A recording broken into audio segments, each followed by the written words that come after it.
Dahil nga dugay na mga guys, nung ginaplanuhan ni Idol nga buo ng iyang scat skill nga 960 no ba? Subong adlaw. Tutuparin natin yan.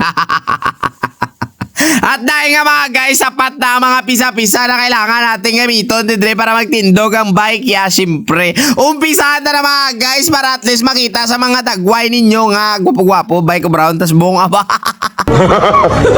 So hello, magandang morning sa inyo mga guys. So hari na umpisahan na mga guys no ang aton nga bike nga gusto patindugon yung mga adlaw. Sa mga pamangkot no, anong sukat ng spokes ang gamiton ko dito ha? Pillar na siya mga guys no, 289mm. Oo, 289. So ara mga guys, so kailangan natin igulo muna dyan no, kasi nga mag-a-align tayo. Tapos mag-tutubles tayo mamaya mga guys no. Sa mga wala pagali kabalo, mag-tubles gani kita siyempre. Kailangan natin ng tubeless tape, sealant, valve. Ayan mga guys, mas maganda pag ang tire mo gani folding, pagpambal mo gani folding. Pero hindi man tanan niya folding at tire ate naka-tubeless no. May aragin man niya folding tire nga hindi pwede ma-tubeless. At syempre mga guys, meron ding tire na pwede tubeless so no, bisan wired type siya sa mga kapamangkot pwede basta maxe siya. Mga parehas na bla sa Icon, Ardent, Crossmax, mga guys, Crossmark gali, basta mga sala-sala naman akong pangambal man.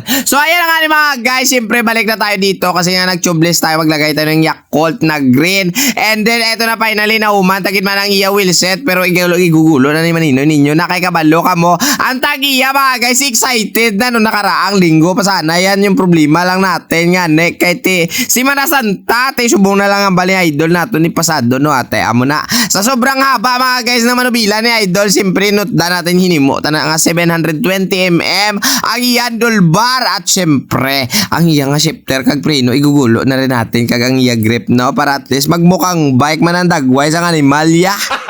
Gago! So habang nagtatakot si Iboy Alublack mga guys ng bangko tsaka seatpost dyan, ipakakilala ko muna sa inyo mga guys, siyempre si Liquorland Philippines mga guys. Amo na siya ang kabaligya dire sa may bilyare balobala sa mga manamit nga mga ilimnon. Siyempre may mga chichirya, tsokolate, may harapan na sila mga ice cream sa mga kapamangkot sa location nila mga guys no, andyan sa may Bilyare Balo sa may Yolo Drive Street. Ang pangalan Liquorland Express Mart mga guys, tubang lang ginasang shop naton. So ayan na nga ni mga guys, finally no natapos sagid man nato ng ato unit nga 960 askat mga guys. So bow sa paganamis ang unit parihagi sa tsura sa bike ko.